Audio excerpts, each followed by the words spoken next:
Christian Jose Gomez was born to his mother, Maria Pia Suarez-Cassagne, on February 4th, 1991.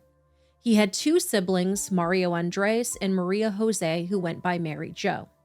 The family lived together in a three-bedroom white house with navy blue trim located at 1924 Sheffield Court in Oldsmar, Florida, a bay community between Clearwater and Tampa. At the time of our story, Christian was 23 years old and had recently been diagnosed with schizophrenia. The young man enjoyed his alone time. He enjoyed watching television, playing video games, and he loved sitting outside for hours to stare at the grass and sky. According to his uncle Mario, I would find him in the backyard reading like a little Bible and chanting. He would look up to the sky and say he loved to talk to the stars and talk to God. His therapist suggested that he might try socializing more, but that wouldn't help with the problems that Christian was experiencing. He was largely indifferent towards conversation unless you counted talking to God and the echoes that he heard that were allegedly accosting him from beneath his bed at night. Christian took medication, but it wasn't working. To combat these specters that plagued him, he'd flip his mattress over and lean it up against the wall. He'd spent many a night in his family's dark living room to escape the voices.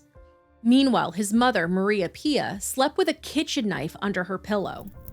Maria Pia had done everything that she could for her middle child.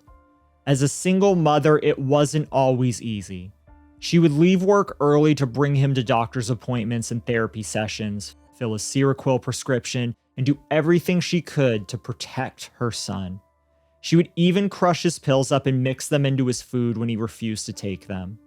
This ultimately resulted in Christian accusing his mother of trying to poison him.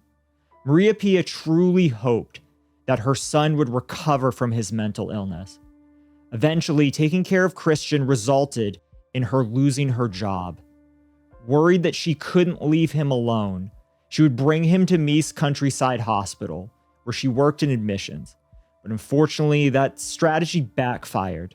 Unable to afford private inpatient care and unable to find room in state facilities, Maria Pia did what any good mother would do. She tried caring for her son all on her own. She reached out for assistance with finding Christian a facility with 24-hour care, a place where he would be mandated to comply with his medication regimen, a place where he and everyone around him would hopefully be safe. Christian had already been held for a mandatory health evaluation in 2013 under Florida's Baker Act after he waved his skateboard at a random person in the street while talking incoherently. He had skinned and buried their family cat. Christian had minor arrests for loitering, prowling, disorderly conduct, and resisting an officer without violence. He also had been picked up by police for wandering around the neighborhood, asking people if he could live with them. As his paranoid symptoms began to take over, he stopped showering and thought that his mother and sister were watching him through the television. He couldn't hold down a job, he didn't want to drive.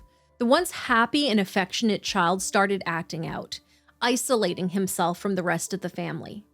Due to Christian's inappropriate behaviors, his sister Mary Jo, who was 16 then, was not allowed to stay home alone with her brother. According to Mary Jo, quote, "My mom loved Christian. She would do anything to protect him, but nobody could help us. She went to therapists, psychiatrists, counselors. Every time something else happened, they would say, up his dose of meds. They didn't take the time to really look at Christian and figure out what was wrong with him," end quote. On the afternoon of December 30th, 2014, Christian's grandparents took him to an appointment where it was decided he needed to find a new psychiatrist. In the days prior, the young man's condition worsened with the arrival of his older brother Mario, who was visiting for the holidays from Virginia. Mario, who was 28 at the time of our story, only made it home about once a year, so Maria Pia wanted to take advantage of her time with her eldest.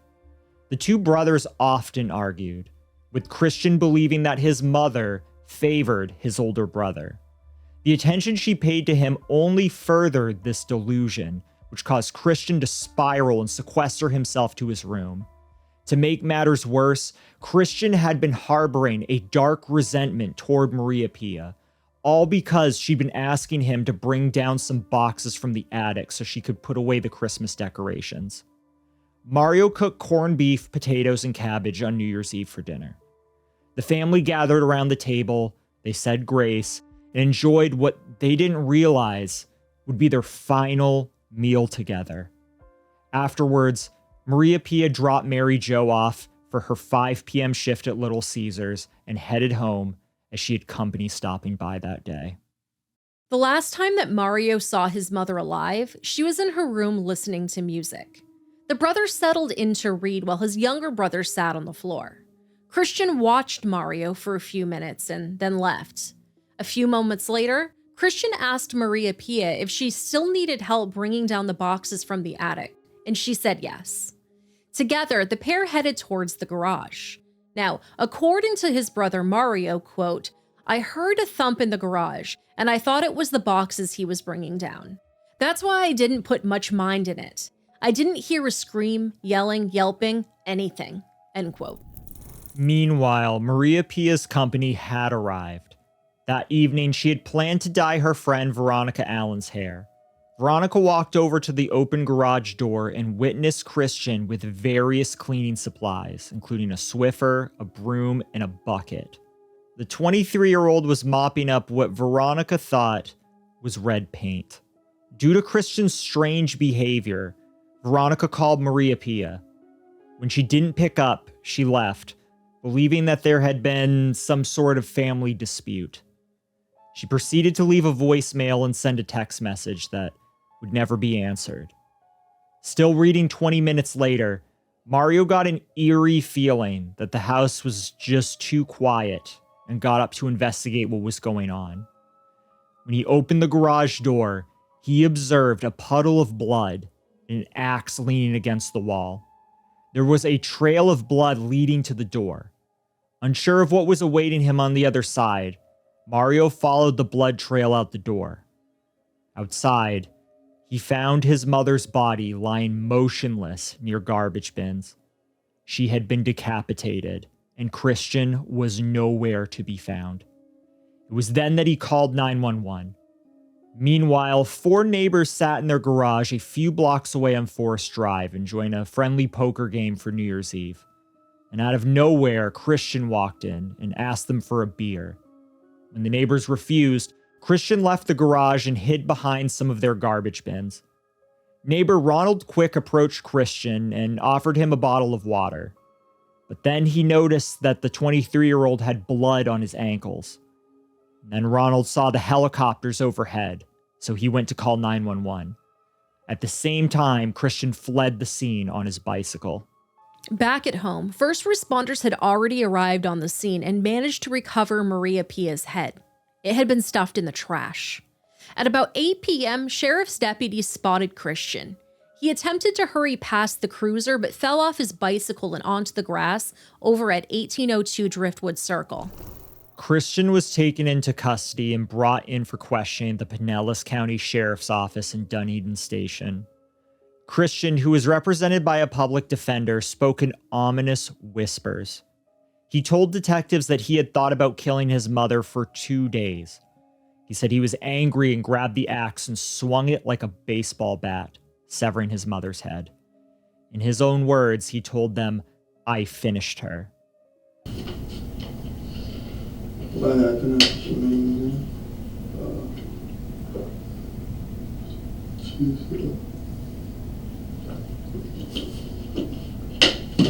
Just finished her, I guess?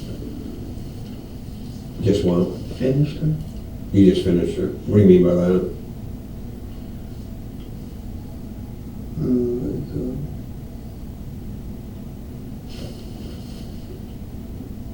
No, I had to take her outside and do it and everything. I had to keep explaining.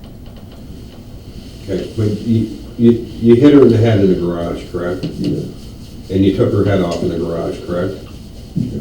Yes? What I'm trying to understand, Christian, is from the point she made you mad, Yeah. what transpired from there? Do you wind up picking up an axe and hitting her with it? How did that transpire? Can you explain that to me?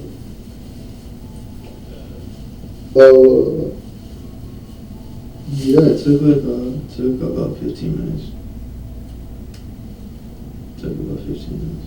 You said you were up in the attic when she made you mad. Yeah. Remember what she said to make you mad?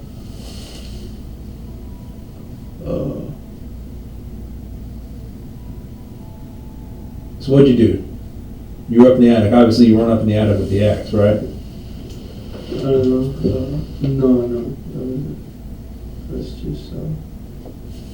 That's just there at the moment at the time.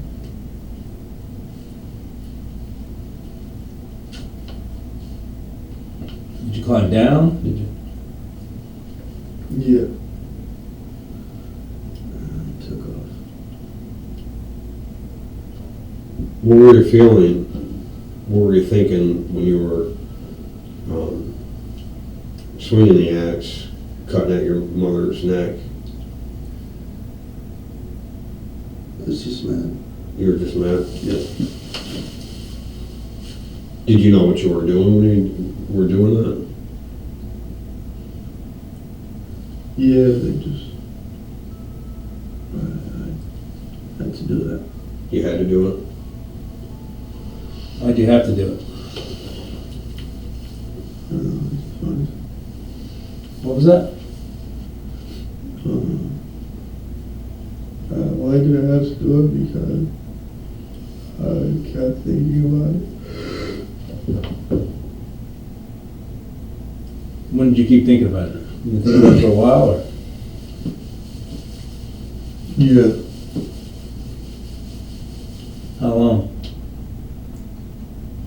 I don't know, maybe like 2 days. So for 2 days you've been thinking about hurting your mom, or you've been thinking about chopping her head off with an axe? Just hurting her.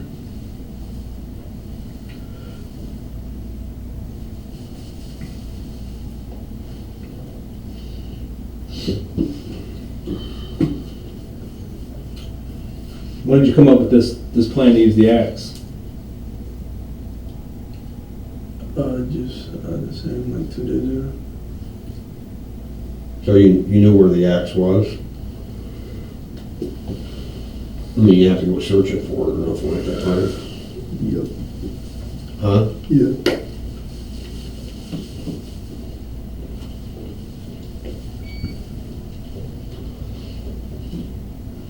Where were you standing when you first time you hit her? I was on the floor. You were on the floor? Yeah. Where'd you get the axe from? Just the wall that was on the wall. On the wall.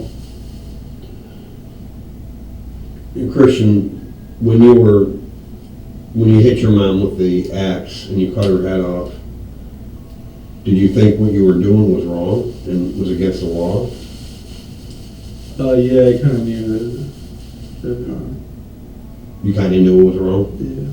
Can you explain that a little bit better? I mean, obviously, with you taking her head off, you knew that she would die, right? Yeah, I just had a bad feeling about it. You had a bad feeling? And you knew it was against the law? Is that why you fled? Is that a yes? Yeah.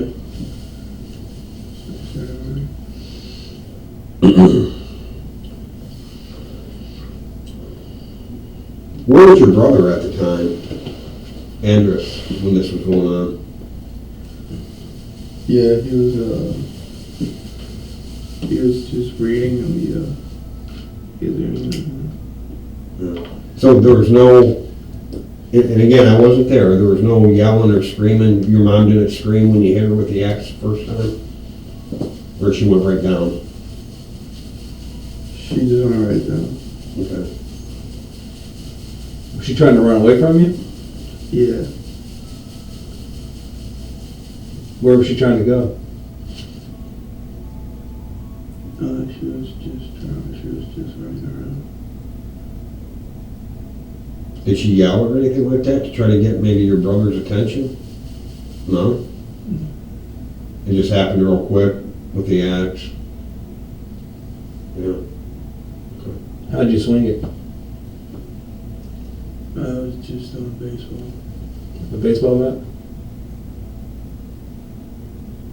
So So were you coming over your head, like this motion? Yeah. Using one or two hands? I was using 2 hands. How were you gripping the axe? Can you show me how were you, like that, and then, Yeah. how big's the axe, the handle? I haven't seen it. It was just like this big. Yeah. Am I gonna get like time for this? Are you gonna get time for it? Well, that's not up to myself or John. You guys are parole officers? Parole officers? No, we're detectives. Oh. Okay. And we're trying to gather the facts and find out what happened, Yeah. okay? So when do I get a hearing? Tomorrow morning. So am I staying here tonight? Not here. Not here. Not in this room, no. So, did your mom go pick somebody up today? No. No? She didn't go to the airport? Did you get along with your sister Maria? Yeah. Did she ever make you mad? No. Did you want to do this, I mean, as far as hurting your mom, obviously Maria wasn't there. Were you waiting for Maria to go to work? Yeah, you guys. Yeah, you guess.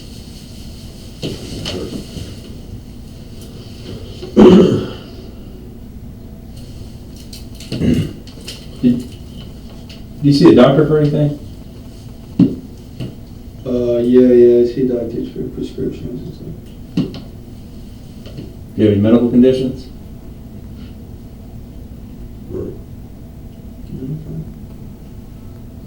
You said your mom hasn't been making good food. What's been wrong with the food? I don't know, she puts poison on it and stuff. She puts poison on it. Yeah. What kind of poison? No, she just, I don't know, she sometimes cooks it wrong. Sometimes she what? Cooks it wrong. She burn it, or Yeah. you don't really think she put poison on your food, do you?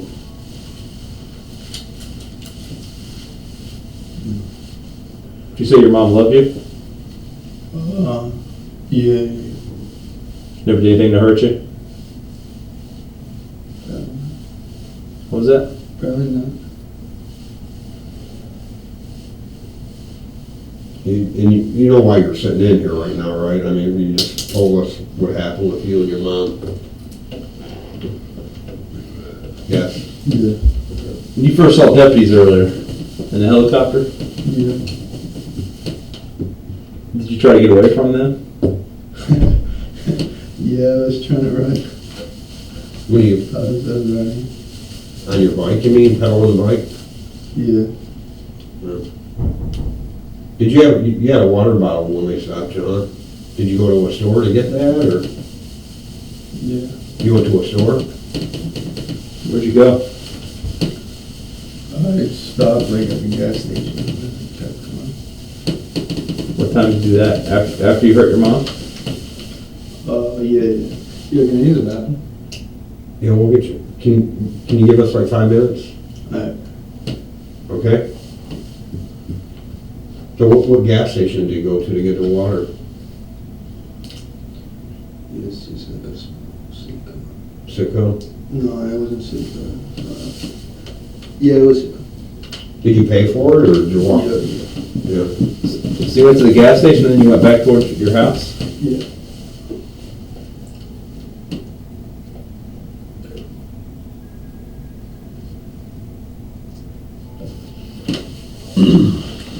Do you remember how much you paid for it? Yeah, it was like $2. $2.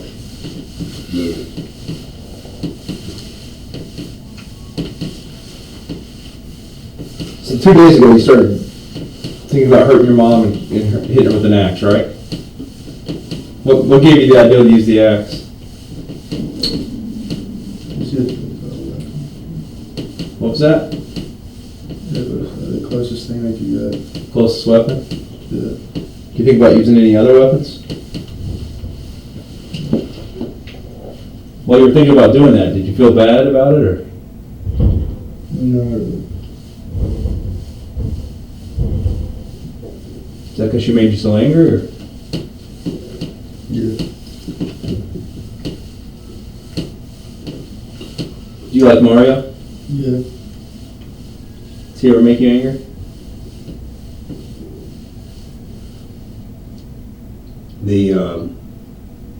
When you put your mom's head in the garbage can, I mean, you left her body out in the open, right? Yeah. Why'd you put the head in the garbage can? Just didn't want to see it, or did that piss you off seeing her head? Yeah. She's just.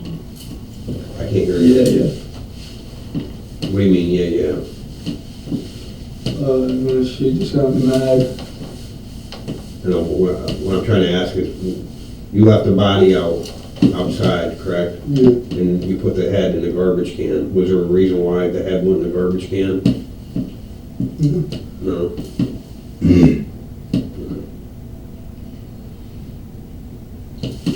What are you feeling like right now? I gotta use the bathroom. You gotta use the bathroom? Okay. What's the highest grade of school you went to? That's 12. 12th grade? Did you graduate high school? Did you go to college at all? Yeah. For how long? For like a year. Yeah, I gotta piss, bro. You gotta go pee? Okay. Well, I'm gonna stop this, okay? And we'll take you down. Yeah. It's 12:37 on the first day of January 2015. We're gonna stop this interview. We need to use the bathroom. Yeah.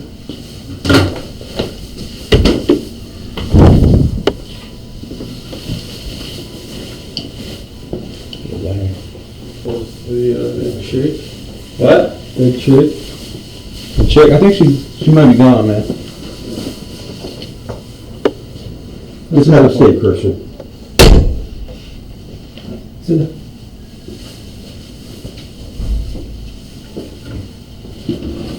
Are you going starting over here? No, we're just gonna pick up from where we started, okay? I'm Detective Capper, we're back on tape. Time is 0039. Christian, we let you use the bathroom. You feel better now that you use the bathroom? Okay. Let's talk about the water bottle. Are you sure you went to Sitco and got that? Yeah. Huh? Yeah. You didn't get it from somebody down the road? Somebody give you the water bottle? I mean, if they did, be honest with me. Okay, you're shaking your head, yes. Now you're shaking it, no. What? No, just the gas station. Okay, you didn't knock on somebody's door or somebody saw you and you asked them for a bottle of water? No. Okay. Your bicycle, was that in the garage? Yeah. No, not really. I can't hear you. No, it wasn't. Where was It it? was outside. It was outside. Did you ever hit that with anything? Not with the axe? No? Okay.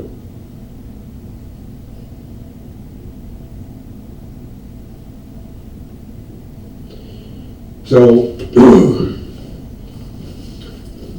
you know, you told us before that this is, I wouldn't say an ongoing thing, but the past week, 2 weeks, you're just getting angrier at your mom. I can't hear you. Yeah. Okay. And it went bad tonight. And I know we've asked you this before, but I'm just trying to get some clarification. Did you guys, you and your mom, did you go into the garage together? Okay, you're shaking your head yes. Yeah. Okay. Did she call you out to the garage or tell you, let's go out to the garage and put these boxes away? Okay, so you went out there. We're just gonna go step by step, okay? Baby steps. So you went out to the garage. Who turned the light on? I did. You turned the light on? Yeah. Okay. The attic access, and again, I've never been at your house, so I don't know how it is. Is the attic access in the garage? Yeah. Okay. So you're out in the garage, and you're putting boxes up, and you said earlier they're like Christmas decorations or whatever? Yes? Yeah. Okay. That's all I remember, though. That's all you remember? Okay. And at some point, Mom made you pissed, or got you angry. Okay, the lights are on. And we talked about the axe. Do you remember exactly where the axe was when you picked it up?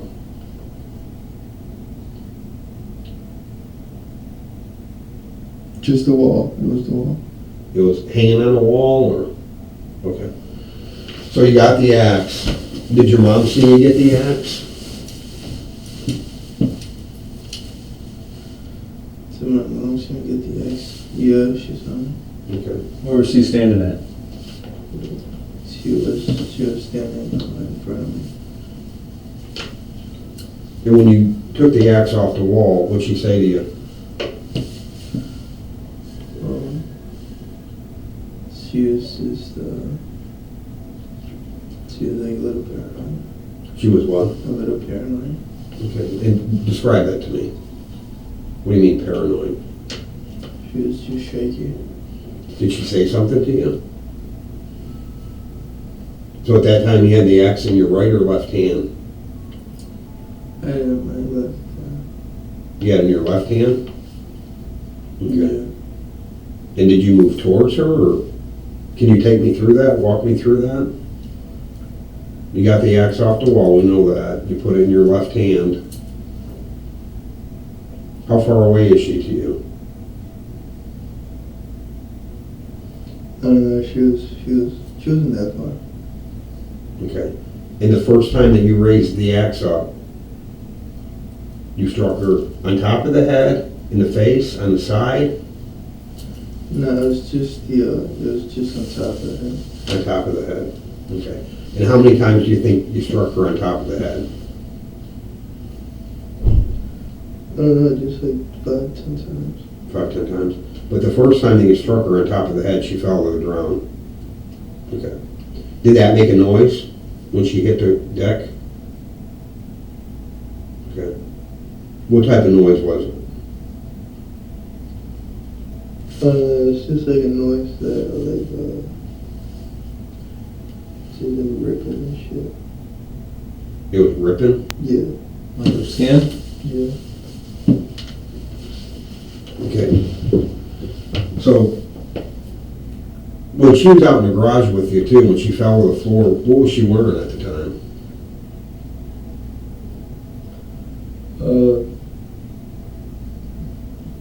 She was just wearing like pajamas. Okay. Top and bottom? Yeah. Shorts or long pants?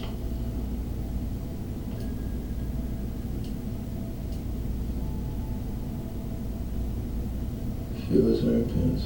Okay. So once she was on the ground, Christian, is that when you started to cut her head off? Yes? Okay.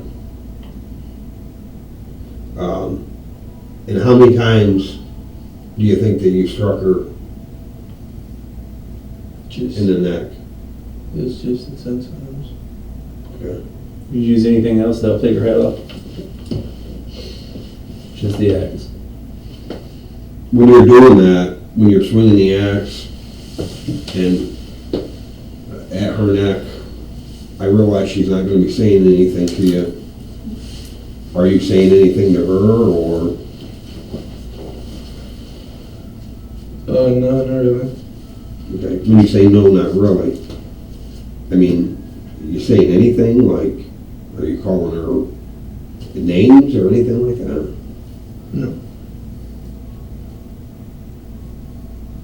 No, I'm good. What's that? Can I go now? Can you go now? Yeah. No, not right now. What else can you tell us what took place in there?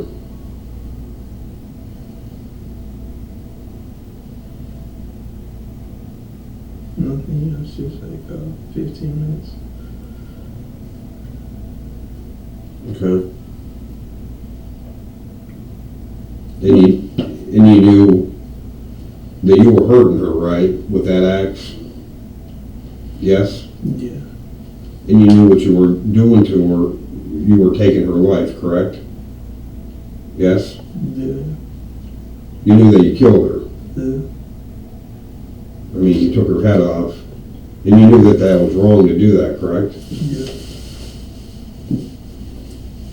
And the reasoning you're telling us because you were angry, because she was pushy and bossy. Yes.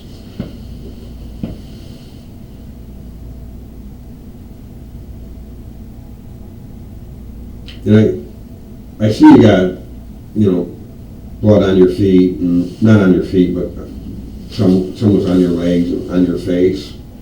Is that from swinging the axe and the blood coming back and hitting you in the face? Yeah, a little bit. Yeah. Did you have more on your face that you wiped off? No. Huh? Did you have, obviously you must have had some blood on your hands, Christian, right? Where'd you wash at? I just washed in the sink. In the house? Yeah. Yeah. Were you standing up when you were hitting your mom? Or were you on your knees? Yeah, I was standing.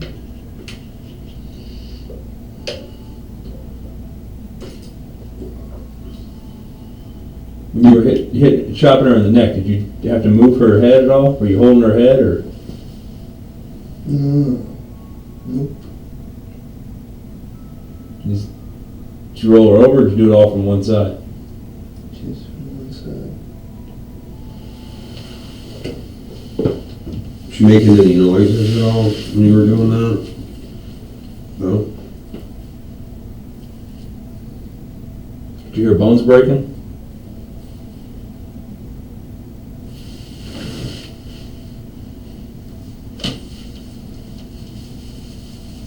What are you thinking right now, Christian? I'm thinking of the court. You're thinking what? The court that I have to go through. You're thinking about 1.25. You feel bad about what happened to your mom? No. Why don't you feel bad? Just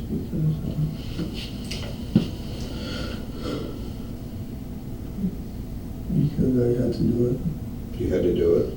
Okay. Do you feel bad for your sister or your brother?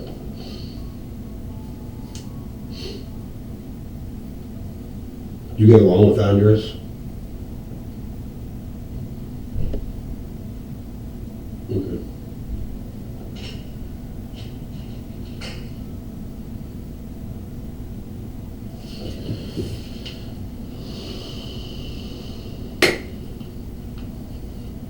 What time?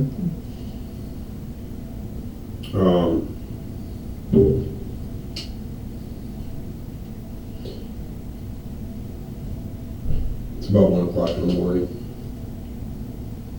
Did you ever, and I know we talked a little bit about the water bottle, but did you ever tell one of the neighbors that you got into a fight with somebody? That's why you had blood on you? No? I like to keep quiet. You'd like to keep quiet? Yeah. What do you mean by that, Christian?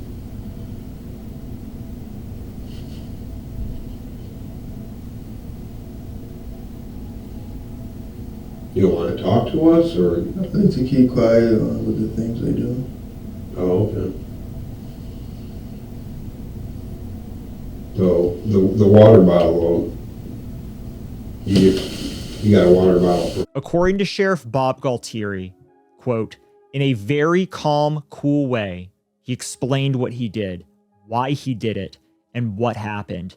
And by talking to him, you wouldn't know he had any mental illness. That's very scary, end quote. Christian was placed under arrest and charged with the first-degree homicide of his mother. Authorities referred to her death as one of the most macabre homicides in Pinellas County. Due to his mental state, a judge found Christian incompetent to stand trial and ordered that his mental state be reevaluated at a later date. Until that time, he was to remain in the custody of a state hospital. After roughly 3 years, Christian, now 27, was declared competent to stand trial on July 9th, 2018. Facing a life sentence, he accepted a plea deal that effectively worked out to 25 years in prison, followed by 10 years of probation and treatment. With time served and the possibility of early release, Christian could be free in 20 years. Christian is serving his sentence at the Santa Rosa Correctional Institution Annex in Milton, Florida, where his current release date is August 5th, 2039. It should be noted that this is not a psychiatric facility. The notion that Christian could be out on the street deeply disturbs his family. According to his uncle Mario, quote, I hate for another person to go through what my family has gone through. It's an injustice. He doesn't need to be in jail. He needs to be in a mental hospital. I wish that he could be sedated forever and not hurt anybody else. Because what he did was crazy. Nobody kills their mom and takes her head. People shoot other people. They stab other people. This was different. This was evil. End quote. Maria Pia was laid to rest in the Garden of Prayer section of the Curlew Hills Memory Gardens in Palm Harbor, Florida. Born on September 24th, 1965, she was 48 years old at the time of her tragic death. Maria Pia will be remembered for her love of painting, classic statues, and collecting Persian rugs. She is survived by her children and her dog, Coco Chanel.